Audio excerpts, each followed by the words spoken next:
Deixa eu avisar para vocês e agradecer também que a gente, né, o evento também está sendo transmitido, então, né, nós temos pessoas que estão nos acompanhando na internet. Agradecer a presença delas também conosco aqui. Agora nós temos 2 painéis que envolvem fiscalização, processo sancionador. Eu quero primeiro agradecer a diretora Eliane pela honra, pela deferência de vir aqui na Abrange, estar aqui com todos os associados nesse evento onde a gente que para nós é tão importante. Obrigado, muito obrigado, doutora Eliane. E agradecer também pelo time que está aqui. Você trouxe o time da fiscalização, que está à disposição aqui para conversar com vocês, tirar dúvidas também, e que vão abrilhantar o nosso painel. Primeiro, para começar, então, nós temos um painel que vai discutir a RN 623, né, um modelo de atendimento. E, para começar esse painel, eu queria convidar a doutora Eliane, diretora de fiscalização da Agência Nacional de Saúde Suplementar, para que ela possa introduzir. Obrigado. Obrigada, boa tarde a todas e todos. Cumprimentar e agradecer o convite ao Marcos Novaes e ao Luiz Celso, diretores, a quem eu cumprimento toda a diretoria da Abrange. Agradecer ao Gustavo, presidente da Abrange, parabenizá-lo pela iniciativa. Penso que é a primeira vez que o órgão regulador está dentro da Abrange para fazer uma apresentação técnica para todos os associados e regulados. Me corrija se eu estiver errada. E cumprimentar aqui todos os regulados que eu faço na pessoa do Renato Casarotti e da Mônica Nigri. E os advogados, doutora Virgínia, Bruno Marcelos, tanta gente que eu vejo que eu tenho até medo de falar. E o do Sinog, o Roberto e a Fernanda. Bom, eu vou fazer só uma contextualização das transformações que está passando a diretoria de fiscalização da ANS para os associados que ainda não ouviram essa introdução, como é que começou isso tudo, para eu passar a palavra para o corpo técnico da DIFIS, para fazer a apresentação. Isso começou de um dia para o outro. Isso começou em outubro de 2022, quando nós nos debruçamos sobre a regulação fiscalizatória. O que estava acontecendo? Quais eram os gargalos? E a gente identificou vários, como falta de recursos humanos, falta de recurso tecnológico, um volume expressivo e crescente de demandas de reclamação. A gente fez uma série histórica em 2020 a 2024, e a gente constatou que em 2020 a gente recebia 11 mil reclamações mês. Em 2024 a gente estava na faixa de 31, 32 mil reclamações. Então, num período de 5 anos, triplicou esse volume. Então, a gente tinha que agir, né, diante desse tamanho expressivo. Nós tínhamos, à época, uma resolutividade de 90%, hoje é 80%, o que também é alta, mas, ainda assim, o número era muito grande, o volume de reclamações. Para a gente dar tratamento, sem pessoal e tecnologia, a gente não conseguia acompanhar. Existia também um gap na análise dessas NIPs.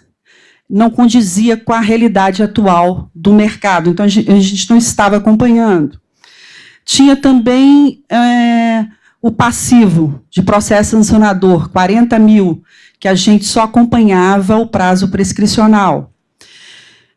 Aliado a isso tudo, um modelo de fiscalização vigente que era de comando e controle, repressivo, punitivo, que entendia que a multa, né, coibia a reincidência da prática infrativa, né? E não. Então, a gente resolveu partir para uma mudança, uma revolução na diretoria de fiscalização, que, como eu disse, começou em outubro de 2022, e o corpo técnico, que foi uma construção coletiva com participação social, estudou, e um modelo que nos atendia, e eu gosto muito de conciliação, mediação, esses instrumentos, porque eu trabalhei com isso muito tempo, e diálogo. Acho que tudo passa pelo diálogo. E o modelo responsivo é isso, é o diálogo e a autorregulação. Então, desse estudo, nasceu, a gente elaborou um tripé de mudanças, e nasceu a RN 623, que veio tirar essa burocracia do atendimento, que eu penso que seja isso, e trazer qualidade no atendimento, colocando o beneficiário de plano de saúde no centro da norma. E a equipe vai explicar muito bem esses pontos. Eu penso que a RN trouxe um equilíbrio na relação contratual e também o direito fundamental do beneficiário de informação de qualidade. Para fechar o tripé, os outros dois pilares, eles são do novo modelo de fiscalização, que foi a consulta pública 147, onde a gente discute a RN 483 e 489. Foi por causa dessas razões e para a gente poder acompanhar o mercado, que é dinâmico, que é orgânico, que evolui rápido, que tem muito mais condições do que nós do serviço público. Então, era preciso eu colocar a diretoria de fiscalização da ANS no século XXI, em 2025, porque não estava. Então, foi por aí o nosso pensamento, a nossa ideia. Nada que seja a favor de um ou de outro, a gente tenta ser o mais justo possível e, para manter a sustentabilidade do setor, tem que ser um jogo de ganha-ganha. Ganha o beneficiário, ganha a agência, porque com a norma eu vou poder fazer um trabalho melhor, né? O novo modelo é híbrido, vai ter a análise individual das demandas e coletiva, a NIP continua, a mediação continua, mas o beneficiário também ganha com isso, porque vocês vão ver na apresentação que tem vários incentivos. Então, é um jogo de ganha-ganha para todos os atores do setor. Espero que vocês abracem essa revolução que a gente está fazendo no setor, e evolução, que é uma evolução, e tirem as dúvidas. Acho que é um momento importante do órgão regulador estar aqui presente para poder ouvir os associados da Abrange, nossos regulados. Obrigada. Vou aproveitar aqui para colocar algumas palavras que a gente normalmente fala muito no nosso dia a dia técnico aqui, trocando figurinhas com a Ana Amélia, nossa diretora jurídica, com o Fred, nosso diretor de Relgov. A gente sempre diz o seguinte, que se essas demandas não tiverem para onde ir, quer dizer, no regulador, elas vão estourar em algum outro lugar. E normalmente é em Brasília, onde a gente tem muito menos controle de tudo isso. Então, esse trabalho do regulador, né, de recepcionar o problema e de tentar encaminhar a solução e que tentar fazer com que a solução seja de longo prazo, né, não seja a demanda individual, mas que solucione o problema. E aí, eventualmente, outros beneficiários não o tenham também, que a gente não o repita, ele é fundamental. Então, parabéns pelo trabalho de vocês. Agora vamos conhecer um pouquinho mais e também, também tentar, na medida do possível, dar sugestões também para que ele possa ser aprimorado. Então, né, para esse painel, quem vai moderar conosco aqui é o Sérgio Vieira, nosso diretor do Sinange e também presidente da Abrange Rio de Janeiro e Espírito Santo. Vão estar conosco também a Virgínia Rodarte, que também é consultora na Sinog né, e do escritório Oliveira Rodarte. O Luiz Celso vai estar conosco também, diretor da Abrange e também presidente do IES, do Instituto de Estudos de Saúde Suplementar. O Marcos Braz conosco, da diretoria de fiscalização. E aí eu vou chamar agora a Carol e a Alexandra, que vão fazer uma exposição para nós, para a gente iniciar esse painel. Mais uma vez, obrigado, Carol, e obrigado, Alexandra. Bem, muito boa tarde a todos. Para quem não me conhece, eu sou Carolina Gouveia, acho que aquela moça Mônica Nigri não me conhece. Virgínia também não, o Celso. Para quem não me conhece, efetivamente, sou gerente geral de operações fiscalizatórias, e a gente vai apresentar as linhas gerais. Muitos já conhecem, mas aqui a gente vai estar à disposição para debater um pouco mais sobre o assunto, dos aspectos operacionais da mudança das regras sobre o relacionamento entre operadoras e seus beneficiários. Bem, quais os fatores que serviram de base de mudança, né? Em primeiro lugar, um fator mandatório, que é o decreto do SAC, decreto 11.034, de 22. Ele inclui alguns novos conceitos em que a gente se vê premido a adaptar a nossa realidade da saúde suplementar às diretrizes gerais do decreto do SAC. Mas fatores fáticos que nos levaram a essa reflexão, como a doutora Eliane bem falou na sua exposição inicial, que foi o aumento substancial do número de reclamações, em especial a partir de 2019. Todos sabem que nos últimos 5 anos nós triplicamos o volume de reclamações recebidas no nosso DISC. A média era de 100 mil, e, ao final de 2024, a gente tinha cerca de 375 mil reclamações, o que é um fator preocupante.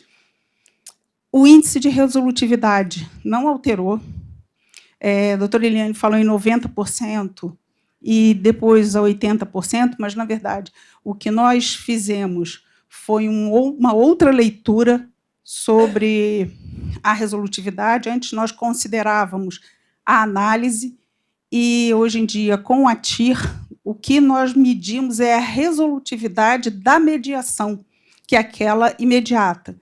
Não significa dizer que o beneficiário tem razão, a operadora tem razão, mas se houve ou não mediação, que é o core da NIP, né? Que é a tentativa de mediação entre a operadora e a sua clientela. E desempenhos distintos no índice geral de reclamações, porque, quando a gente fala em IGR, parece que o mercado é linear, né? Como diriam os surfistas, é um mar flat. Já que sou carioca, né? É um mar flat.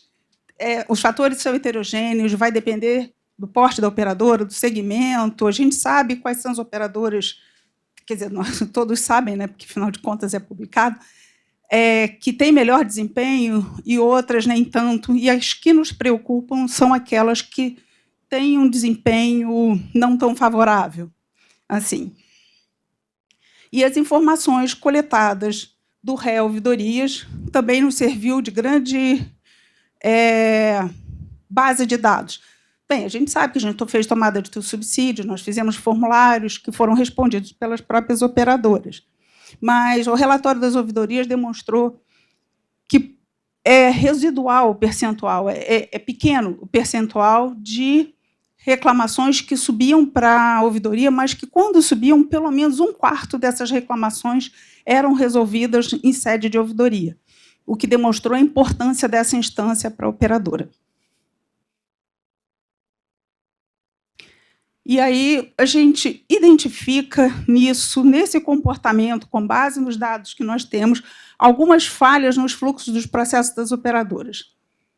A falta de resposta à solicitação de cobertura, que não se confunde, aliás, a gente já fez até cartilha sobre isso. Prazo de garantia de atendimento é uma coisa, prazo de resposta é outra. A alegação de respostas genéricas, como em análise, em processamento, Uma falta de linguagem adequada na resposta negativa à solicitação da operadora. Um exemplo, não está na DUT. O beneficiário, muitas vezes, não faz a menor ideia do que seja essa sigla. E aí, a abrangência. E aí eu vou evocar novamente o decreto do SAC, né, em que a gente precisava estender também para as demandas não assistenciais e todos os agentes regulados, que incluem as administradoras de benefícios.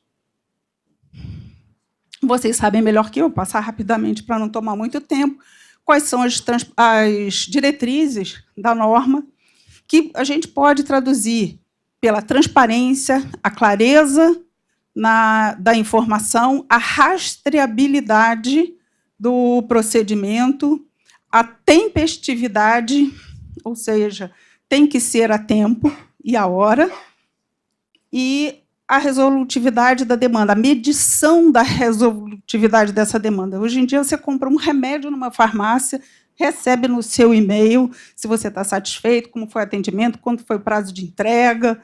É uma preocupação das empresas com o seu cliente de medir a sua performance perante o cliente. Basicamente, o que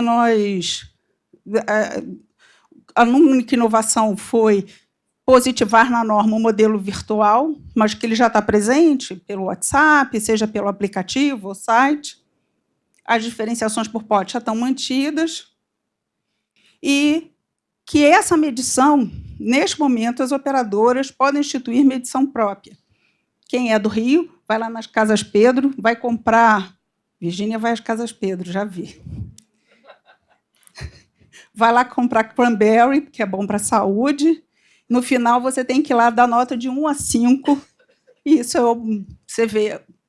Quem vende castanha está fazendo medida de resolutividade. Então, não é nenhuma coisa do outro mundo essa pesquisa de... Bem, ampliação na clareza sobre o prazo de respostas. Já estão mantidos os prazos, a novidade é o prazo das demandas não assistenciais, de 7 dias úteis. Como todos já sabem, urgência e emergência, a resposta é imediata, porque a situação demanda que assim seja. Em até 5 dias úteis, os demais procedimentos em cobertura assistencial, e quando se tratar de procedimentos de alta complexidade ou cirurgia eletiva, 10 dias úteis.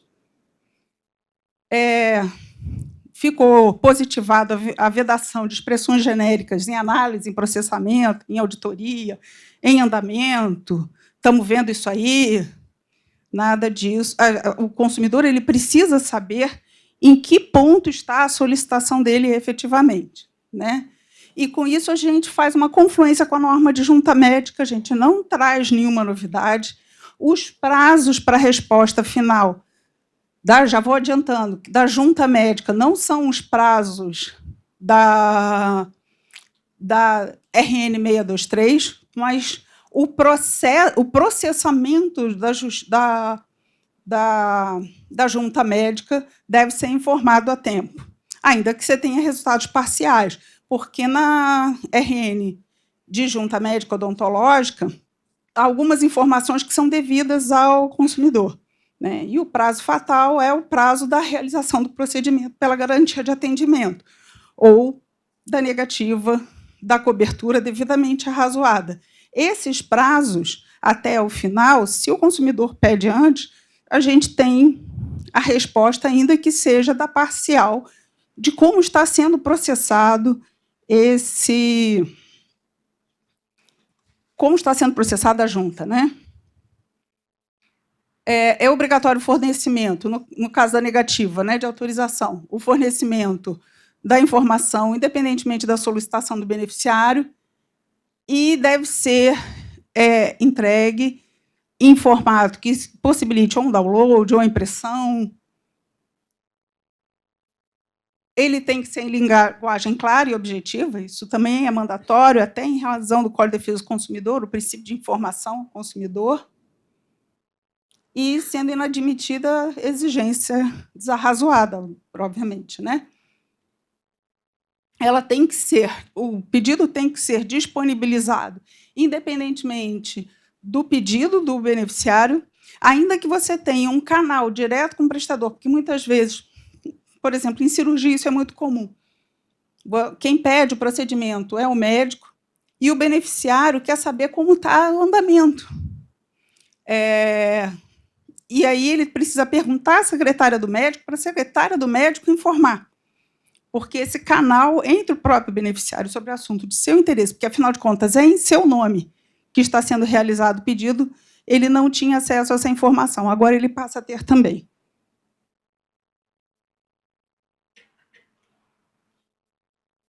A guarda dos documentos, né, que deve ser em até 90 dias as gravações telefônicas ou 2 anos os registros escritos, por exemplo, no atendimento presencial, e se, durante esses 90 dias, o beneficiário reclamar, esse prazo passa a ser de 5 anos, porque é o prazo prescricional que a agência, que a administração pública tem para iniciar um processo de fiscalizatório.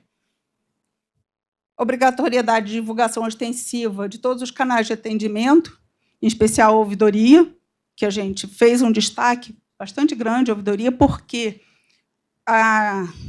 como diria a Gíria, a grande pegada da RN 623 é a autorregulação. A nossa ideia é que as operadoras resolvam suas questões com os beneficiários antes de instada a ANS. E a ouvidoria tem um papel fundamental nisso. Bem, a entrada em vigor, vocês sabem que foi em 1º de julho, a primeira classificação das demandas é a partir daí, elas vão ser classificações trimestrais, e a gente terá o trimestre de julho a setembro, e depois nós congelamos a base para processamento por 60 dias, porque a gente tem que compatibilizar com os prazos do CIB, para poder limpar, organizar a base, e aí temos até 30 dias para poder divulgar essas informações. A meta de redução do IGR ele será na comparação do 1º com o 2º trimestre, e aí ele só vai ocorrer em março do ano que vem, porque eu preciso do 1º mês base para poder ser, só consegue visualizar a redução com 2 trimestres consecutivos. Então, o 1º vai durar um semestre, depois são trimestres consecutivos. A meta do IGR são de 2 para o segmento médico-hospitalar e meio para os odontológicos. A excelência, nós pusemos um fator ponderador de 20% sobre a meta do IDSS, o índice do IDSS, por conta de uma série de possíveis inconsistências que tem no índice de reclamação. E a gente vai fazer divulgação, incentivos cíclicos e proporcionais à meta alcançada. Posteriormente, nós vamos, a cada trimestre, divulgar. A meta de redução do IGR é ao menos 1 ponto inteiro a cada 2 trimestres, em relação ao resultado anterior, o primeiro são os 2 trimestres, e a gente vai fazer divulgação de incentivos proporcionais à meta alcançada. Quais seriam? Quem está na lista de excelência, nós faremos não posso dizer top 10, top 5, top das que entrarem na lista de excelência, que alcançarem a meta de excelência. Quem estiver nessa meta de excelência, em relação a descumprimento de cláusula contratual negativa de cobertura, poderá requerer um desconto de 80%. Se tiver reduzido a meta, ele será 60%. As que, infelizmente, não alcançarem, elas poderão ter um agravante de até 10% na aplicação da sanção.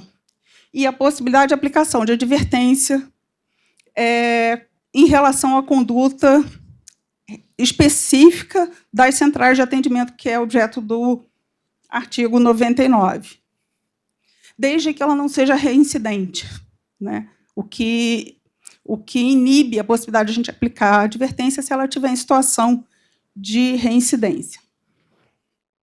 Bem, incentivo transitório, a gente teve a apuração da operadora, as médicas hospitalares que tiverem até 30 inteiros e 5 décimos para as operadoras, com base na última fotografia que tiramos antes da entrada em vigor, e 7 décimos para o segmento exclusivamente odontológico.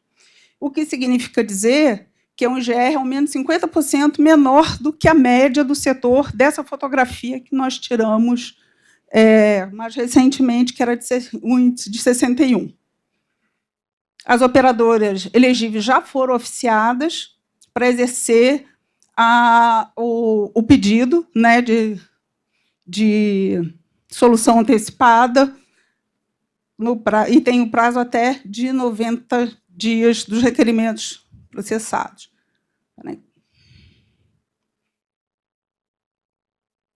E os processos pendentes, eles têm uma condição especial de abatimento de até 60%, e, em segunda instância, a 40%. E, obviamente, não se sujeitam a isso as apurações dos casos de urgência e emergência. E as apurações, as infrações potencialmente coletivas ou sujeitas à multa diária. Em aspectos práticos, vou passar para a Alexandra. Obrigada. Boa tarde, eu sou a Alexandra Cerqueira Campos, eu sou a gerente responsável pelos processos sancionadores, e é na minha gerência que a gente está conduzindo esses processos, essas demandas provenientes do descumprimento da 623. E aí a gente achou bem interessante trazer para vocês aí uns aspectos práticos, o que a gente tem considerado, como é que a gente vai analisar essas demandas. Fiquem à vontade também para depois fazer qualquer pergunta, enfim. A ideia aqui é que todo mundo aqui que já está... qual é a ideia? Todas as demandas que tiveram relato de descumprimento da 623, elas agora vão ser objeto de análise em processos administrativos sancionadores. A gente tinha aí na RN 395 um mandatório, né, uma absorção do tipo era mandatória, e essa absorção não existe mais. Então, a gente vai analisar, a gente pode analisar essas demandas, todos os relatos dos beneficiários que entrarem em contato com a INS, a gente pode ser objeto de análise em particular, ainda que essa demanda tenha relato de negativa de cobertura. A gente já consegue verificar aqui um aumento sensível do número de demandas relativas à 623. Isso era esperado por nós, por conta dessa análise mais ampla que a gente vai estar fazendo. A gente vê aqui que, de janeiro de 2025 para agora, para outubro de 2025, a gente teve um acréscimo de 3 vezes desse número dessa demanda. Isso era esperado, e a gente também faz aqui um alerta para que as operadoras tenham bastante cuidado na aplicação dessa norma, que elas sejam bem criteriosas, para que a gente tenha aí um cumprimento da 623, que a ideia é aí uma norma indutória, né? Não, a ideia nossa não é sancionar todo mundo pelo descumprimento, mas a gente já verifica aí um aumento significativo. Para qualquer demanda que a operadora precise comprovar o contato com o beneficiário, deve-se atentar para a clareza das respostas. Então, isso aí é a mensagem que a gente vem trazer, né? Que se o beneficiário ele liga para a ANS, ele tem aí a falta de clareza na resposta, a gente já consegue verificar aí um descumprimento da norma, e aí isso pode ser objeto de apuração em apartado. O que a gente... Agora que a gente está bem no meio, então também é um ponto bem importante, a gente está bem no meio aí do prazo, né, para o cumprimento, para assim desejar, né, que a operadora que desejar utilizar o benefício da regra transitória. Então, trouxe isso também aqui para a gente ter uma clareza nesse processo. Todas as operadoras que tiveram esse direito, enfim, que elas atingiram as metas de IGR, elas já foram oficiadas, como a Carol já falou. E aí todo mundo já recebeu o ofício e esse prazo vai até 1º/12. As operadoras devem selecionar, né, os processos que elas desejam realizar esse pagamento e peticionar exclusivamente nesses processos. A data limite é 1º/12 e é necessário que a solicitação seja feita no formulário. Então, se você é de uma operadora, recebeu o ofício e deseja fazer jus a esse direito, você deve selecionar os processos que você gostaria, utilizar o nosso modelo que está disponível no portal Operadoras, com esse nome, regra de transição da 623, e fazer a solicitação no processo. Não em apartado e não em um grupo gigante de processos, uma petição avulsa, tem que ser no processo. Qual é a abrangência dessa solicitação? É possível solicitar o pagamento com desconto para todos os processos administrativos em trâmite. Os que transitam em julgado, obviamente, que a gente não pode mais, não é mais objeto, né? Inclusive os decorrentes de representação. Então, tem um processo sancionador que é de descumprimento de norma regulatória, é passível de representação, pode ser solicitado da mesma forma, tanto para os pendentes de decisão de primeira instância, quanto os pendentes de decisão de segunda instância. A vedação é para os processos que versam sobre urgência e emergência, para as infrações potencialmente coletivas e para a aplicação da multa diária. E aqui é uma questão bem importante. Se a infração ela tem a previsão do tipo coletivo, inviabiliza o pedido. Então, ainda que naquele caso concreto, aquele beneficiário ele tenha sido unicamente atingido, não é possível essa solicitação, porque a gente não faz análise de mérito. É bem um paralelo com o desconto na norma, né, do que a gente já tem, não é possível fazer a solicitação. É possível fazer solicitações quantas forem necessárias. Então, eu solicitei amanhã, eu solicitei para 10 processos, não importa. Eu tenho mais 50, eu quero solicitar para os outros 50, vai fazendo até 1º/12, não tem problema. E aí, agora isso aqui é uma novidade, a gente já divulgou, a gente tem uma ferramenta de busca de processos sancionadores que veio facilitar a busca de vocês, quais são os processos que eu tenho tramitando na ANS, na DIFIS. Isso deu até uma confusão no primeiro momento, porque a gente divulgou com os status do CIF, que é o nosso sistema interno, então muita gente perguntou, a gente recebeu uma enxurrada de e-mail, mas isso já foi corrigido, então está lá os processos que vocês têm em trâmite, o que está dentro da DIFIS, a gente já consegue, vocês já conseguem verificar na área logada do site e fazer essa pesquisa. A pesquisa ela sai até com o próximo, outro próximo slide, ela é mais ou menos assim, é um painel dinâmico, então, em qualquer dúvida, vocês podem entrar em contato conosco via o nosso e-mail, nosso famoso e-mail fiscalização.regulatória, solicitar que a gente providencie aí a listagem dos processos, se for necessário, se vocês não conseguirem verificar por essa ferramenta, se desejarem confirmar alguma coisa, é possível fazer isso. E é isso. Mais uma coisa importante que eu esqueci de falar, mas vou falar agora. Quando há solicitação de desconto da norma, não é possível substituir a solicitação de desconto anterior pela solicitação da regra transitória. Então, eu pedi o artigo 33, eu pedi o artigo 41, que é o desisto do auto para pedir pagamento, ou desisto do recurso para solicitar pagamento, ainda que essa solicitação não tenha sido analisada, não é possível pedir esse desconto. Nós estamos recebendo um monte de petições, de processos com pedido de desconto para substituir pela regra transitória. Isso não é possível. Diferentemente da reparação posterior. A solicitação de reparação posterior, ela tem uma análise meritória. Ela não é em substituição à defesa, ela é em conjunto com a defesa. Então, se houver solicitação de reparação posterior e o processo está em alguma fase, né, na verdade, está em primeira instância, a gente ainda não teve o julgamento desse processo, é possível solicitar o desconto de 60% em substituição à reparação posterior, e aí a gente vai entender que a operadora desistiu de pleitear a reparação posterior e vai aplicar a regra transitória dos 60%. Nós não vamos analisar a reparação posterior. Então, tem que pensar antes de pedir, porque a reparação posterior são 80%. e a regra transitória é 60%. Se solicitar, a gente vai ignorar a reparação posterior, não vai analisar o mérito, porque a ideia aqui é não analisar, é economizar a máquina administrativa e vai encaminhar para a cobrança. Então, é bem esse recado. A gente, aproveitando aqui também o espaço, já colocou várias questões, já tem um tópico específico no nosso material que a gente divulga e que, se alguém aqui ainda não teve a oportunidade, logue na área logada do site, temas relevantes. A gente já tem um material específico da 623.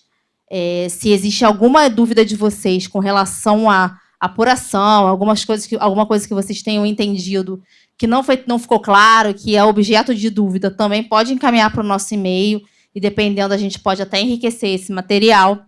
Ele já está lá.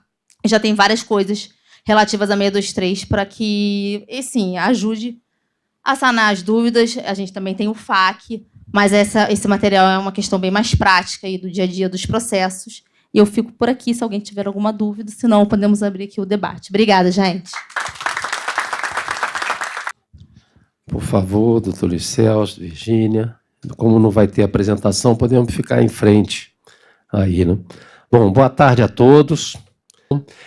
Doutora Alessandra, eu tenho certeza que nós vamos contradizer a sua fala. Breve não haverá mais multa.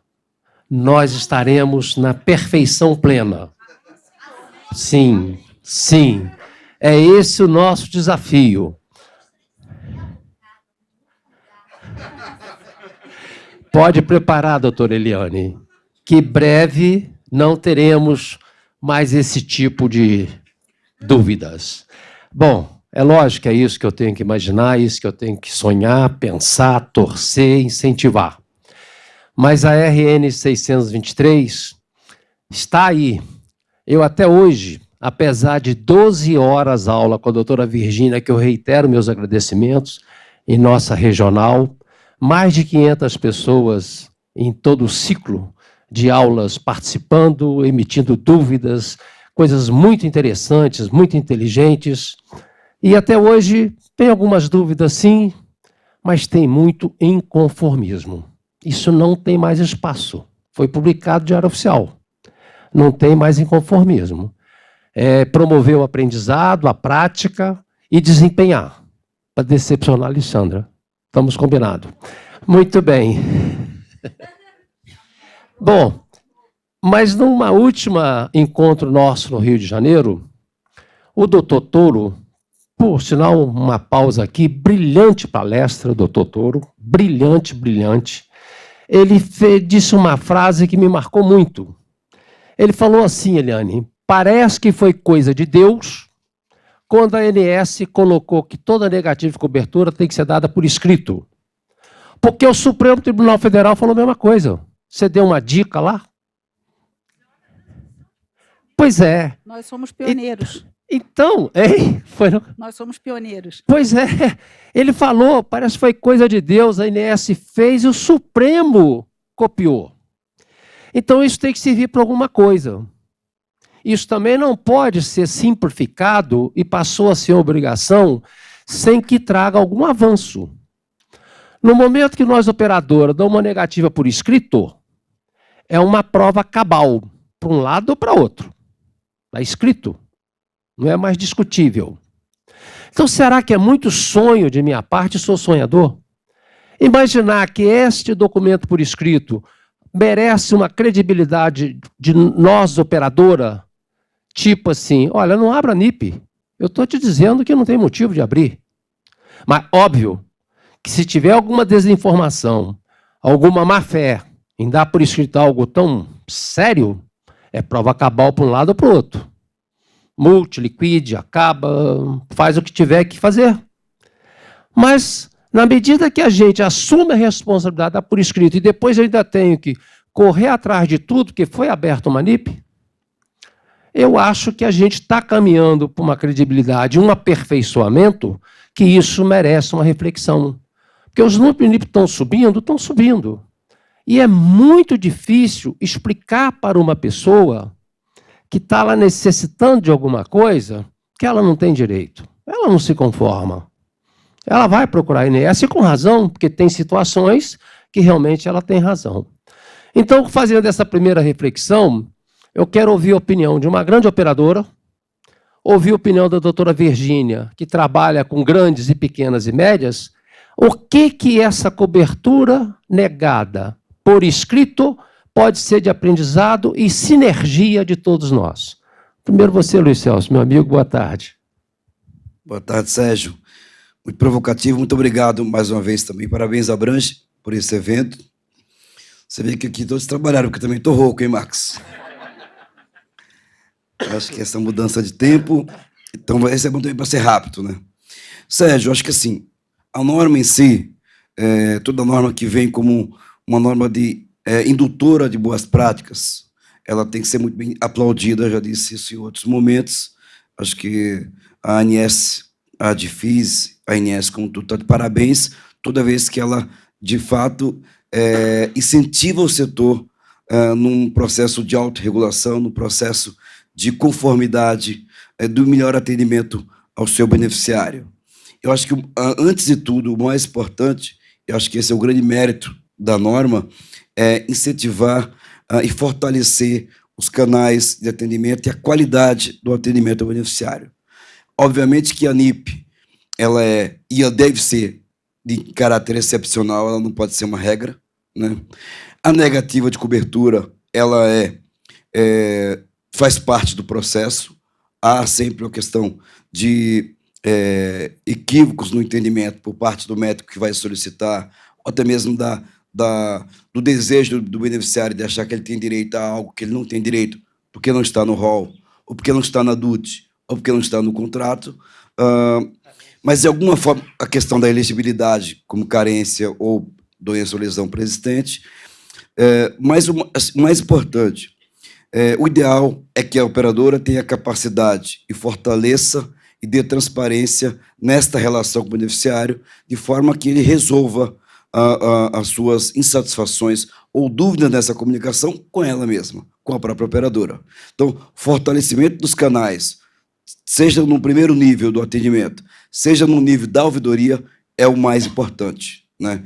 É claro que, em vindo a NIP, e a NIP tem um custo absurdo, tanto para o regulador como para o regulado. Não é à toa que você vem a própria 623. E o novo modelo de fiscalização vem justamente também como para dar uma resposta à enorme quantidade de demandas oriundas de NIPs, que também, frente à própria capacidade, limite de capacidade do órgão regulador para gerenciar essa quantidade de demandas. Então, obviamente que essa questão da negativa de cobertura, como também do protocolo, que já veio antes, deve ser um critério muito importante para até mesmo a abertura da própria NIP, Sérgio. Ou até mesmo dentro da boa-fé do administrado, que também deve ser levado em consideração, da declaração de que o beneficiário foi buscar a ANS quando ele não bateu na porta da operadora. Ele deveria, e acho que a ANS tem que também trabalhar nessa parte da conscientização, da educação, que o beneficiário primeiro busque a solução das suas demandas, das suas controvérsias com a própria operadora. É o mais salutar. E, inclusive, abrindo uma NIP, para que não penalize a operadora, porque a abertura de uma NIP em si, por mais que a operadora tenha o direito de se defender e apresentar, e essa NIP pode ser inativada, ela já conta para o IGR. Ela já gera um custo, seja para o regulador, seja para o regulado, porque a operadora terá que gerenciar a resposta desta NIP. Então, o ideal é que as NIPs sejam abertas naquelas que, de fato, sejam necessárias para a solução, infelizmente, da controvérsia. Então, isso eu acho que é o desejável. Quando você me provoca da questão da negativa de cobertura, eu acho que o Supremo foi muito feliz em colocar isso como uma condição, como requisito para a abertura da demanda judicial, e por que não a própria ANS possa se valer disso para dizer assim, cadê a negativa de cobertura para que eu possa abrir uma NIP nesse sentido, dizendo que se alega que há uma negativa de cobertura. E quando o beneficiário disser que ele buscou a operadora e a operadora não entregou a negativa de cobertura, ou mesmo não gerou o protocolo para ele, que é uma obrigação da operadora, mas também uma condição para que a NIP seja aberta, deveria ser assim, a operadora possa dizer assim, devolva essa NIP para que ela seja desconsiderada para todos os fins, porque eu estou afirmando que não há uma demanda sobre esta temática aqui aberta na operadora anteriormente. Eu acho que são evoluções. Em si, rapidamente, acho que a norma é muito boa, a norma vem como uma indução de boas práticas, isso já se vê até mesmo uma diminuição das NIPs com tão pouco tempo de vigência. Mais uma vez, acho que há espaço para um aperfeiçoamento. Talvez no seu devido tempo, sim, há uma previsão nesse sentido, inclusive, nos próprios instrumentos regulatórios. Ainda acho que é preciso aprimorar um pouco mais a questão das metas de eficiência, inclusive médica hospitalar e odontológica, mas deixo a doutora Virgínia falar com mais propriedade sobre isso, né, Curi? Porque até, inclusive, para que isso não gere um desincentivo. A meta, quando ela torna-se muito distante, ela é inalcançável, e ela não é uma meta smart, como a gente fala, né, que é aquela meta que, dentro das suas características, tem que ser uma meta que seja alcançável, para estimular a operadora a alcançar, ela gera um efeito contrário, ela desestimula. E eu ainda repito mais uma vez, não estou dizendo isso pela primeira vez, acho que precisaria haver uma reclassificação, não só no âmbito da difícil, mas no âmbito da INS como um todo, da questão dos portes. A gente tem, eu sei que a INS tem uma avaliação que 75% das operadoras poderiam estar, mas você vai ver quais são os operadores, quantos beneficiários tem essa operadora? Mas está no porte, no grande porte. Mas o grande porte é algo muito amplo dentro da agência. 100 mil, 500 mil, 1 milhão, 1 milhão e meio, são situações diferentes e complexidades diferentes na operação. Isso é uma coisa mais ampla, mas eu quero aqui repetir que eu acho que são oportunidades ainda de melhoria da norma. Era isso, Sérgio. Obrigado. Não sei se sobrou muito para eu falar, não. Vou gastar meu tempo cumprimentando primeiro. Então, em nome da doutora Eliane, agradeço aqui a presença de toda a diretoria de fiscalização. Em nome da Ana, cumprimento todos os advogados aqui presentes, do Roberto e do Renato, todas as operadoras. Um enorme prazer estar aqui e agradeço o convite do doutor Sérgio. Bom, a 623 ela não é queridinha só da Eliane, não, sabe? Eu abracei essa norma de muito coração. Foi ótimo ter dado todos esses cursos lá na Abrange, a gente conseguiu, de fato, evoluir muito no normativo. E incrível o interesse das operadoras em querer aprender. Não é que elas já saibam ou já estão aplicando tudo, mas o interesse e o aperfeiçoamento diário em cima da 623 é muito legal e ver que é uma preocupação de entrega ao consumidor, né? Assim, essa boa relação. E o melhor exemplo, para mim, é o da negativa de cobertura por escrito. Porque eu lembro que a primeira vez que a gente discutiu isso lá atrás, no normativo, ainda para criar 395 da negativa ser obrigatória, existia um certo pavor das operadoras, que assim, olha, se eu entrego um documento por escrito, ele vai no judiciário no dia seguinte. Era essa percepção que a gente tinha no passado. E agora a gente consegue perceber diferente. Então, quem aqui, por exemplo, lida com contencioso de SUS, já sabe que não consegue instaurar um processo judicial sem a entrega da negativa. O juiz não recebe mais o processo, não é nem que ele vai apreciar liminar. O processo sequer é aberto se não tiver a negativa ali. Por que o SUS não entregou o medicamento? Então, agora na saúde suplementar, que a gente tem a obrigatoriedade de entregar a negativa por escrita, qual o sentido de eu abrir uma NIP e não apresentar a negativa por escrito? Né? É uma evolução em que a gente consegue hoje perceber a importância, porque quanto mais transparente a informação, melhor a gente pode dar os devidos tratamentos. Então, é muito mais fácil para um juiz, diante da negativa por escrito, ele dar ou não uma liminar, do que só simplesmente ouvindo uma das partes. A NIP é a mesma questão. Eu vou abrir uma NIP sem saber qual é o outro lado da história, se eu dou a obrigatoriedade de abrir por escrito. Então, são ferramentas que facilitam muito. E aí fala assim, não, mas espera aí, o beneficiário já tem, é só anexar. Não é isso.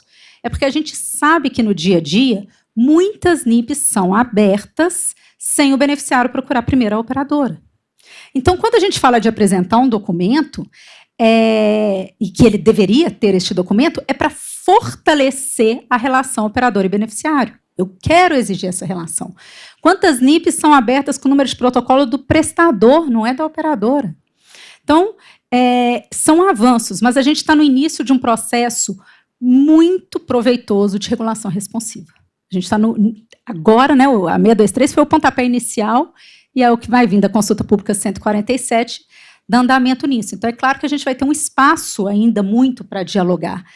Mas essa evolução, e a gente tem essa vantagem, a regulação responsiva, ela também nos permite o aprimoramento diário da regulação, ela é muito mais viva do que no formato comando-controle. Rapidamente o processo pode se ampliar e melhorar para esse sentido, de exigir, vamos lá, a gente sabe do entendimento da Procuradoria que eu tenho que abrir a NIP independente do número do protocolo, que é posicionamento. Mas eu posso dar tratamento interno diferente se eu tenho o protocolo ou não. Então, eu não estou impedindo o acesso à abertura da NIP, mas eu posso dar um tratamento diferente. Qual o tratamento? Ele não entra no IGR. Ele quer que entre no IGR? Apresenta o protocolo. O protocolo é obrigatório. Agora, peraí. Aí a operadora não vai dar número de protocolo. Vamos fazer diferente, então. É um modelo de regulação responsiva. Aquela operadora que não forneceu o protocolo, eu vou aplicar uma multa muito maior do que a atual. Ela merece. A norma foi feita para quem faz a conduta adequada. Aquela operadora que não forneceu o protocolo, ela merece ser punida e severamente punida. Quando a gente muda essa visão e aí pune exatamente aquele que está fora da norma, a gente consegue alcançar melhor a regulação responsiva e entregar melhor para o consumidor final, que é quem exatamente merece toda essa evolução da fiscalização. Então, aumentar a multa de quem não fornece protocolo e isentar do IGR quem fornece protocolo parece fazer muito mais sentido no modelo de regulação responsiva. Então, eu acredito, até porque a gente está falando com pessoas aqui de muito diálogo, que essa é uma evolução desse processo natural da regulação responsiva, em que a gente vai poder caminhar para somente abrir NIP de negativa de cobertura com a apresentação da negativa por escrito, e que, se a gente não convencer a Procuradoria que não poderia nem abrir a NIP pelo número do protocolo, que, pelo menos, ela não seja contabilizada para o IGR. Tá? De ordem genérica, tudo que já foi posto aqui, a gente vem conversando largamente, vocês conhecem a nossa posição em relação a vários aspectos, em especial do protocolo, mas, para acalmar o coração do Luiz Celso, mas não tanto, digamos que acalmar homeopaticamente, em leves doses, a essência da regulação é justamente essa. Nenhuma norma é definitiva. A essência da regulação é que o processo regulatório ele é gradual e progressivo. Então, nenhuma norma, aliás, a norma mais longeva é a 124, né? E tanto que está sendo revista, mas ela não é... Eu participei da 124, eu lembro de falar com a Mercedes. Eu acho que essa aqui vai ser difícil a gente mudar, porque a gente acho que conseguiu pegar tudo. Só que não. Fora as emendas que ela teve ao tempo, porque o mercado é dinâmico. Porque, se não fosse isso, falei, Mercedes Ana Amélia já se ligou. Se o mercado não fosse dinâmico, a gente não precisaria de regulador. O Congresso Nacional baixaria uma lei e ela seria... Não, isso não. Não é o fato. Só estou explicando o fato. Né? O que a gente faz é monitoramento permanente. A gente botou a norma a gente não tirou da cartola, não é norma de livro, é uma norma toda sustentada em dados, em bases robustas, a gente tem um AER robusto, a gente teve tomada de subsídios, documentos e estudos não faltaram, mas não significa dizer que a gente fez um trabalho muito bem feito, agora a gente pode encerrar, vamos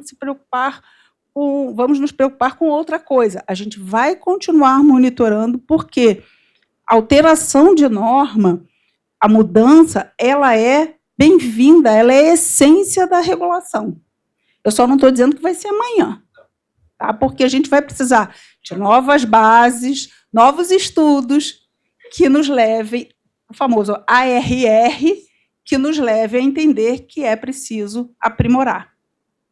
Quem nunca aprende é porque morreu. Bom, muito bom, Carol. Algum comentário, Alessandra, Marcos?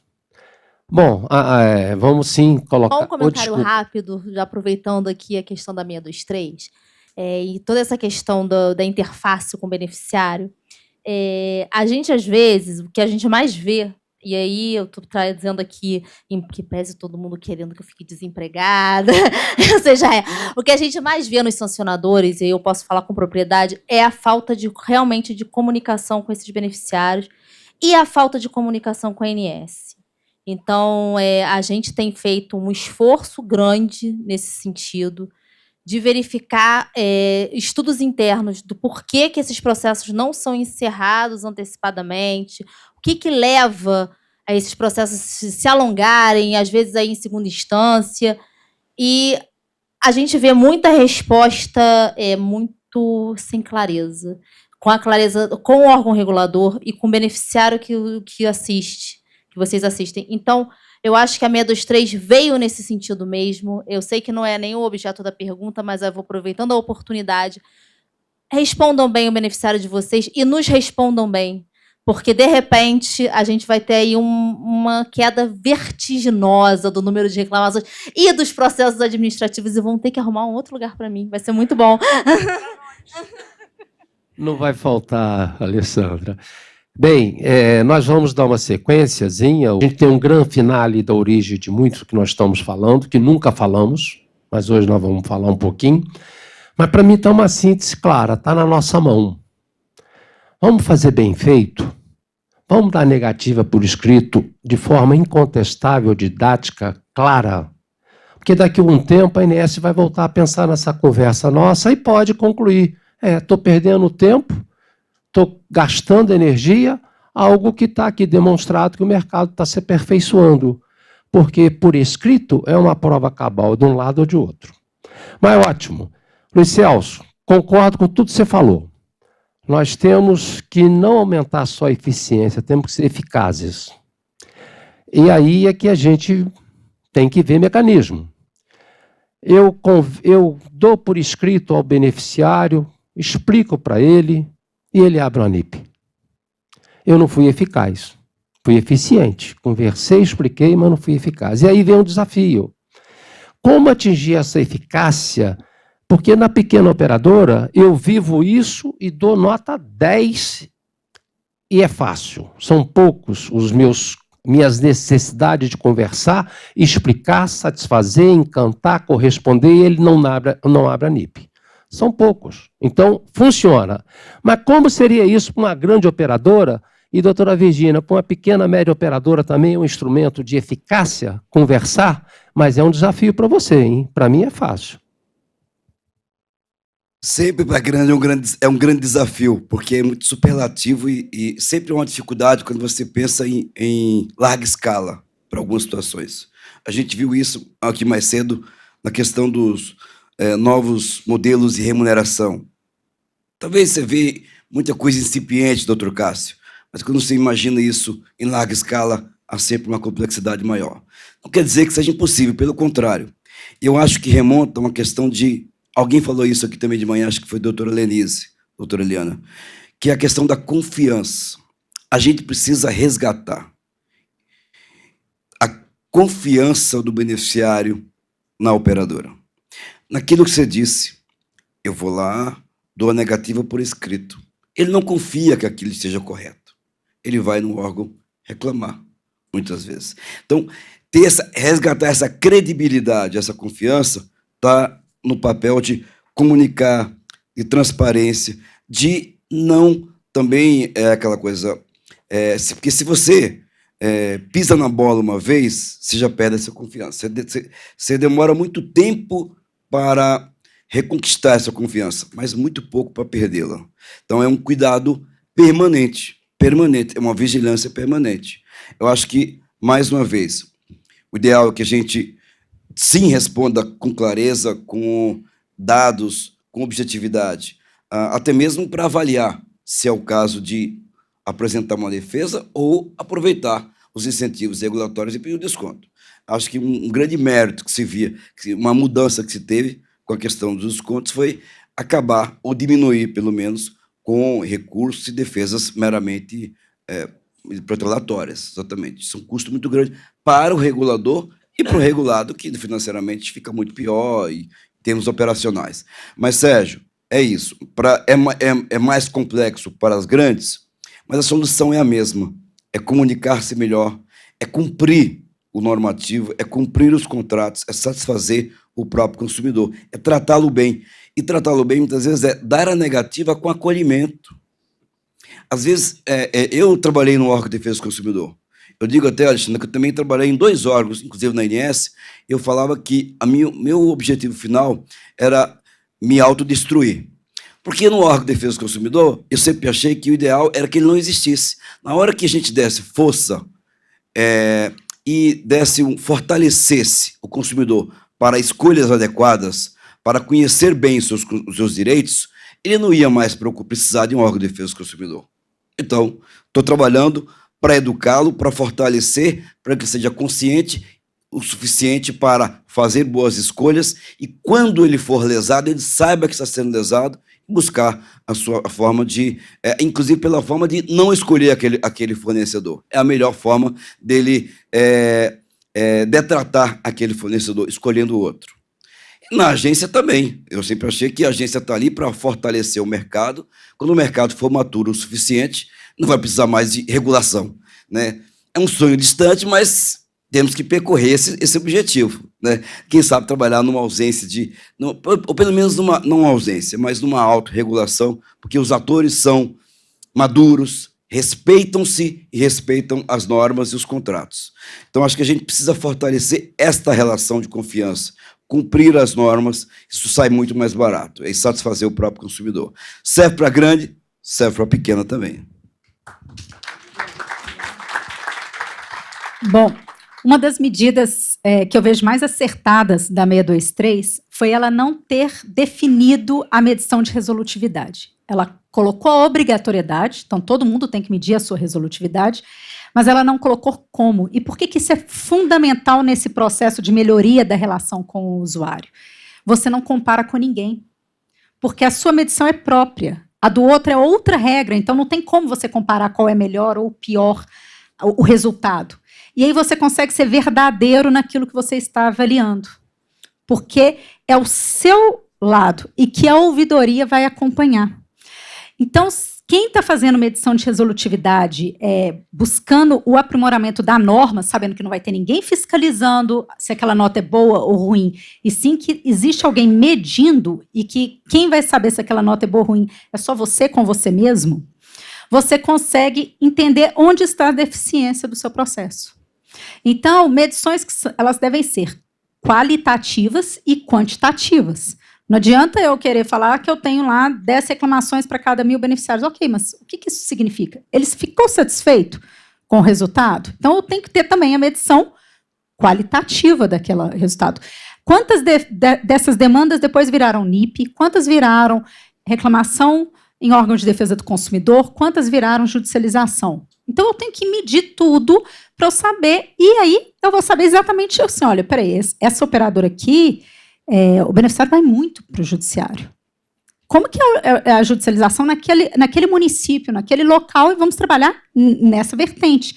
A gente consegue fazer isso ao medir a resolutividade individual, cada um criando a sua própria taxa de resolutividade. Então, esse é um ponto fundamental da norma, pensando nisso. Como eu vou fazer? Fazendo uma boa medição de resolutividade. E com uma vantagem enorme, como não tem uma regra pré-estabelecida, e é só o acompanhamento da ouvidoria, a própria ouvidoria pode indicar ali o que está funcionando e o que não está funcionando naquela medição. Quais são os ajustes, não é para tirar a nota máxima, é o contrário. Quais são os ajustes necessários para eu encontrar as minhas deficiências? Essa é a finalidade de eu ter uma medição de resolutividade, porque senão eu coloco uma média baixa, sempre tiro nota alta e nunca vou melhorar nada o processo. E isso não se espera numa regulação responsiva. A ideia é a gente estar sempre aprimorando os critérios. E aí, só para finalizar sobre acompanhamento dos critérios, eu tenho uma preocupação muito grande com pequenas e médias operadoras quando a gente mostra esses indicadores da ANS. Porque quando a gente está falando, não é que seja mais fácil diminuir IGR de grandes operadoras, mas o número está tão longe da média que ela pode diminuir um numerador sempre, um número inteiro, para chegar até o que a gente está chamando de taxa ideal, né, que seria lá os 2,4 ou 0,7. Mas na verdade, desculpa, 2,407 é da disposição transitória, né? É menos ainda. É menos ainda. É 0,6 na odontologia. Mas vamos lá. Esse número, quando a gente fala, principalmente operadoras odontológicas, é muito difícil diminuir um número inteiro. E quando eu falo aqui em odontologia, chamo muito atenção operadoras médicas que têm planos odontológicos. Porque ela abaixa no médico, que é fácil, mas no odontológico ela não abaixa, não. Então, chama atenção porque o IGR para planos odontológicos de operadoras médicas talvez seja o mais difícil de ser alcançado. Tá? A ANS fez uma atenção até brilhante, rápida e célere, quando a gente levou esse pleito, para as operadoras de pequeno porte, pequeno mesmo, que são aquelas que têm uma NIP, 2 NIPs. A norma já equilibrou essa balança, e aí ela trouxe uma nova meta, que também é considerada meta de excelência, planos médicos com 3 NIPs no trimestre, planos odontológicos com 2 NIPs no trimestre. Agora, quando a gente aí, mudando o porte, concordo com o Luiz Celso, falar agora que 100 mil vidas é grande porte, não é mais, né? Então, uma operadora odontológica de 100 mil vidas, por exemplo, ela tem mais do que 2, 3 NIPs no mês, mas ela não tem ainda um volume suficiente para baixar um número. Porque se ela diminuir uma NIP, na verdade, ela sai de 10 para 4. E aí, como é que depois de 4 ela vai cair para 2 e de 2 para 0? Então, assim, é uma NIP que faz ela ter essa variação tão grande. Uma NIP mesmo faz essa variação grande. Então, esse é um aperfeiçoamento que a norma, estando sedimentada numa ARR, possivelmente vai ficar caracterizado onde ali precisa mexer no processo. Mas o mais provável é que vai ter que mexer para as operadoras médico-hospitalares de médio porte e odontológicas de grande porte e pequenininhas, né? As pequenas de grande porte. É isso.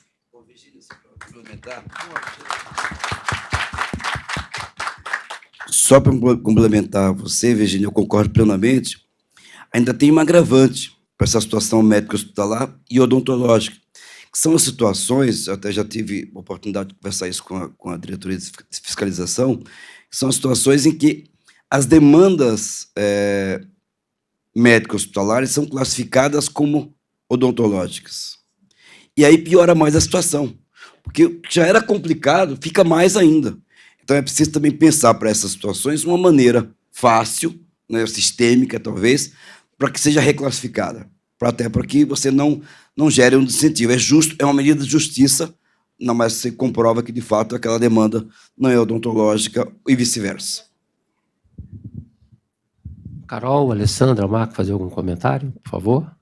Bem, as observações que vocês fizeram, eu acho que já foram colocadas aqui, que a gente vai continuar monitorando, que a gente vai esperar dados concretos, para que a gente possa reanalisar ou reafirmar as nossas escolhas regulatórias, né? Mas eu só queria fazer uma fala final, lembrando que, se eu pudesse resumir a RN 623 numa só fala, ou uma só palavra, eu chamaria de humanização. O doutor Cássio está aqui, que não me deixa mentir, que muito se fala sobre humanização da saúde. Não adianta o uso intensivo de tecnologia se você não tiver um tratamento humanizado, né? A gente está ampliando essa ideia da humanização do atendimento desde a solicitação do beneficiário nas centrais de atendimento, o que implica, como o Luiz Celso falou, acolhimento, resposta transparente, porque o beneficiário, quando liga, é porque ele tem uma demanda, uma ansiedade, uma demanda em saúde que ele espera que seja acolhida. Então, se a gente pode reduzir a termo e reduzir em uma só palavra, a RN 623 é humanização. Muito bom, Carol. E acho que você combinou comigo o que eu ia falar a seguir. Porque humanização. Perfeito, eu estou achando que o momento está maravilhoso e teremos lá na frente recompensas de tudo isso. Mas por que eu me referi a Carol quando ela falou de humanização? E aí eu quero fazer uma consideração para todos vocês, mas especial para a doutora Eliane. A gente não fala de venda. Nós estamos perseguindo um castelo lindo, maravilhoso, e já estamos lá começando o telhado, mas o alicerce não está sendo visto. Essa atividade de vendedor de plano de saúde precisa ser regulamentada. Precisa ter um início de um norte. Porque muito que nós estamos falando começa ali, naquela raiz, na venda. Não tenho dúvida. Eu até hoje exerço, e todo mundo faz isso, o que a gente chama cliente oculto. Manda alguém consultar para saber a percepção do médico do plano e manda alguém também simular uma compra para ver como é que está sendo a informação sobre o plano de saúde. Eu diria que lá atrás era um desastre, mas hoje eu diria que 70% vale a pena buscar essa informação, que se houve coisas bacanas, humanizadas. Mas diria que 30% é um terror. É um terror. Então, eu estou abordando isso porque isso também tem que fazer parte, não está ao alcance da ANS, mas está ao alcance de todos nós. Temos que perseguir uma regulamentação para essa atividade. Movimenta bilhões, a estimativa é de 500 mil pessoas no Brasil exercendo essa atividade esporadicamente, seguidamente. E fazendo o quê? Como? A gente não sabe. A gente não sabe. A gente se esforça, procura fazer o melhor. E hoje pela manhã teve aqui, eu acho que da Sul América, falando em 2 fraudes corretoras. Então, estou fazendo um pouquinho esse preâmbulo, porque as nossas regionais, o Rio, Espírito Santo, São Paulo, Paraná, Santa Catarina, Minas Gerais, estamos concluindo um curso de capacitação de acesso a plano de saúde para os vendedores de plano de saúde. Passar o máximo de informação de forma didática para que eles possam passar para os consumidores. É um sonho? É. Mas já fizemos isso, Carol, lembra? Você estava junto. Fizemos treinamento para 2.000 vendedores no Rio de Janeiro. E agora temos certeza que faremos para 100 mil, porque o virtual é mágico. Então, nós estamos finalizando esse curso com a participação ativa da doutora Virgínia. E aí, doutora Helena, o que a senhora pode nos ajudar? Participar da aula inaugural. Tá? Participar da aula inaugural. Não tem data marcada ainda, mas a gente se adapta à sua agenda, não só a senhora como staff, né? Lá atrás, todo o nosso curso, a apostila, submetia previamente a Carol, que aí dava o aval, está bem escrito. O Fausto patrocinou a apostila pelo Ministério da Saúde, e foi uma coisa muito bacana, e a gente quer repetir junto às regionais, São Paulo, Minas, Paraná, Santa Catarina, e breve a senhora receberá o convite. Mas fica também aqui, não é só fazer o curso, nós temos que regular essa atividade, Renato, o Luiz Celso. Temos que dar responsabilidade civil e criminal a essa turma que 30% precisa de muita coisa e 70% já está bacana. Mas então ficaria aqui que o alicerce precisa também de um olhar humanizado. E muito obrigado a todos.